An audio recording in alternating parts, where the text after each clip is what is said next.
Todo empake na naman tayo ngayong araw dahil tayo ay babalik na sa aking bayang mahal sa Bordeyos. PLC's Patnanungan is now signing off. Thank you po kay Tres. Ayan, katulong pa ni Ma'am Janelle sa pag-aayos sa aming mga gamit at siya din ang naghanap ng aming bangkang sasakyan. Dahil ako nga ay halos mangayak-ngayak na nang kami ay walang bangkang sasakyan. Kami pa naman ay todo gayak, honey. Buti na nga lamang at si Tres ay nakahanap ng bangkang aming sasakyan sa kanyang kapatid. Kaya naman kahit ako atat na at baytot bago pa lang narating itong bangka, ay talagang ako yung talagang for the inip ang person dahil nga ako ay merong mahalagang schedule ngayon na pupuntahan ng alas 3. Aba ay 1:50 na ng mga oras na ito. Kaya sabi ko baka hindi na ako umabot. Ako nalulungkot dahil ito pa naman ay mom's duty dapat.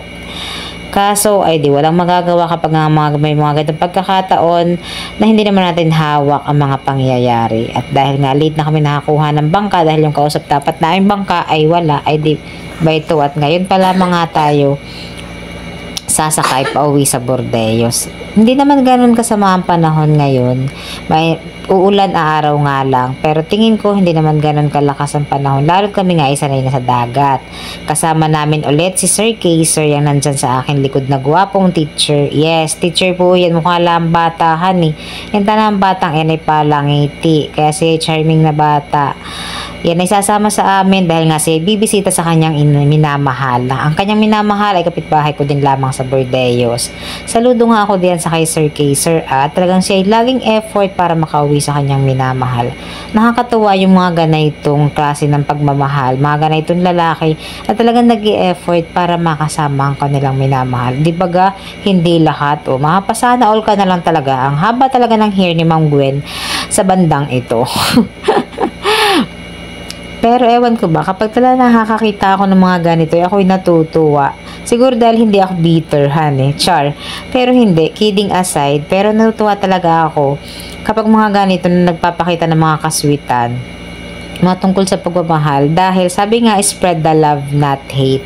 Ay bakit naman tayo maiiyamot, honey? Wag lang makikita ko mga minor de edad diyan, anak ko na nalay maglampungan din sa kalsada. At yun ang medyo nakakairitahan, eh. Pero kapag naman ganito mga tapos na may mga trabaho na ay nakakatuwa kapag ganitong sila ay mga sweet at mga ganitong for the effort. Tagang kulang na lang suportahan mo na iya. Laging kantsawan, honey, nakakatuwa. Siguro nga dahil nga tayo ay umiibig din. Tayo nakakaintindi na sa ganitong mga pagmamahalan ay talagang kaakibat na dito ang effort.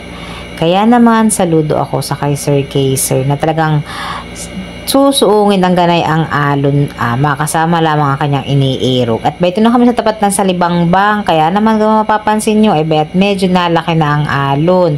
Tapos kung nakita nyo sa video, ay nakuhaan ko medyo kumikiling-kiling na itong bangka namin. Hindi naman siya ganun kaalon actually, pero ewan ko ba itong bangka namin yung paglaro, o baka dahil barikada kami, o kung ano man ang naging dahilan, pero itong aming bangka ay talagang mararamdaman mo na kami ay akyat babahan. Lalo na mamaya, pero hindi ko na na-videohan dun sa part na talagang kami akyat baba na ang bangka namin dahil nga naiwan ko yung case ng cellphone kong plastic, kaya naman baka mabasa. So itinabi ko na set, hindi ko na na-videohan yung mga alon. Nandito na lang nga sa port ng Bordeyos. Ayan nga, tatanaw na yan nang ilabas ko na ang aking cellphone para nga mag-video.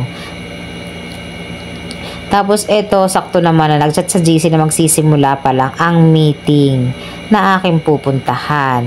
Buti na nga lang at nag-decide si ma'am na magpalit ng mga 10 minutes para mantabayan ng mga magulang. Dahil sabi ko nga ay ako kanina sa tapat pa lang ng binunbunan. Shout out po sa Ma'am Hazel dahil napaka maunawaing guro niya. Dahil alam niya gusto ko talagang makapunta, kaya naman nag-effort na kahit paano medyo ma-extend yung oras.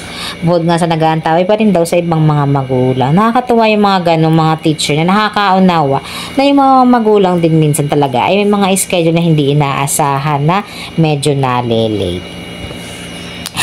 Tapos meron pa nga akong iba pang schedule bukod sa meeting ng isa kong anak. Pero sa mga susunod ko na lang na vlog ipapakita yung aking event na pupuntahan. Dahil ito ay parte ng aking pagiging ina. Sabi ko nga sa inyo sa mga nakaraan kong vlog, basta tungkol sa anak ko, gusto ko ay ako'y laging present. Tapos ayan, nandiyan na ang service namin yung puting iyat. Yan pala, alas 2 pala, iniintay na kami. Saludo po ako sa Tito Eras, ang kapitan po ng poblasyon. Isang chat ko lang po lagi, ay yan ay nakaredy ng kami sunduin. At ayan ang I Love Bordeos, matatapos na. Pag natapos na yan, sure ako, magpa-picture kami diyang mag-anak.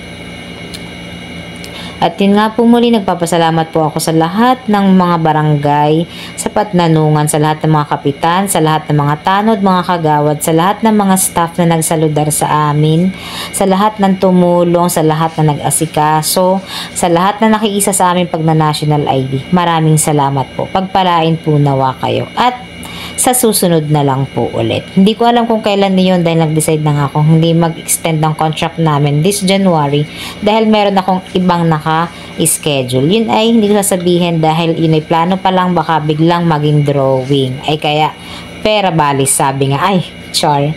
So sa ngayon ay dito muna tayo at nagpapaalam na nga ako dito kay Ma'am Janelle dahil ayat pupunto na kami na sabi ko ay ako hindi natutulong pagbababa ng mga ito. Lahat ay bahala na siya at bayan naman ang sundo. At ako nga ay kahit basa, dahil basa po yung likod ng aking damit, ng aking pants, dahil dun sa upuan na nababasa. Pero ako ay pupunta pa rin sa aking kailangan puntahan kahit ako ay medyo basa-basain. Antabayan niyo po ang susunod kong vlog para makita niyo kung ano ang aking pinagmamadali. Thank you kay Ate Rhea na siya nag-intindi sa amin, kay Tres, kay Sir na ginawa pa namin photographer gamit ang kanyang iPhone.